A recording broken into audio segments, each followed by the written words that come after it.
খুলনা প্রকৌশল ও প্রযুক্তি বিশ্ববিদ্যালয় কুয়েট ক্যাম্পাসে আন্দোলন করছেন শিক্ষার্থীরা। সেখানে আছেন সহকর্মী রকিবুল ইসলাম মতি, যুক্ত হচ্ছে তার সঙ্গে। মতি, কুয়েট ক্যাম্পাসের শিক্ষার্থী এবং শিক্ষকদের পাল্টাপাল্টি অবস্থান কর্মসূচির আপনি কি দেখছেন, বিস্তারিত জানাবেন। সোহেল, আমরা এখন আছি দুর্বার বাংলার পাদদেশে, যেখানেই ছাত্ররা এবং শিক্ষক কর্মচারী কর্মকর্তারা এখানেই মানববন্ধন করেছিল এবং বিক্ষোভ সমাবেশ করেছিল। এখন ছুটির সময় 5টা বেজে গেছে। এখন কর্মকর্তা কর্মচারীরা ছুটি নিয়েছে এবং তারা সবাই যার যার মতো করে চলে যাচ্ছেন। এর ভিতরে কিন্তু জানিয়ে রাখি, ভিসির সঙ্গে কিন্তু শিক্ষক কর্মকর্তা কর্মচারীদের দফায় দফায় কিন্তু মিটিং হয়েছে এবং সেই মিটিং ফলশ্রুত হয়েছে এবং মিটিং এর পরেই কিন্তু শিক্ষক এবং কর্মকর্তা এবং কর্মচারী যারা আছে তারা কিন্তু মানববন্ধন এবং বিক্ষোভ সমাবেশ করেছেন এবং তারা অভিযোগ করেছেন যে এই যে হঠকারী সিদ্ধান্ত কিছু গুটি কয়েক শিক্ষার্থীদের যে আন্দোলন করছে, এই আন্দোলন আসলে অযৌক্তিক আন্দোলন।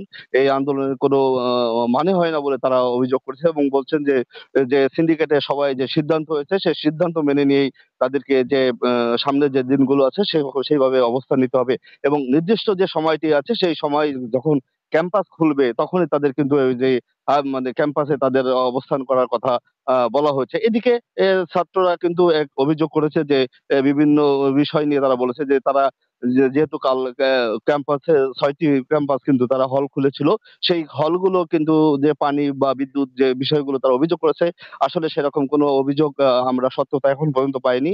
প্রত্যেকটি ক্যাম্পাসে কিন্তু এখন হলগুলোতে কিন্তু পানি বিদ্যুৎ সংযোগ সবই আমরা দেখেছি যে আছে।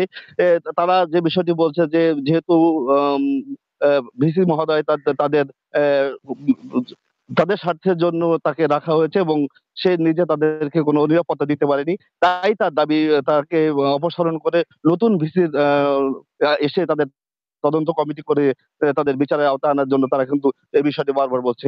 এখন নতুন করে কোনো কর্মসূচি এখন পর্যন্ত আমরা পাইনি। তবে কালকে হয়তোবা কোনো কর্মসূচি পাওয়া যাবে বলে আমরা মনে করছি।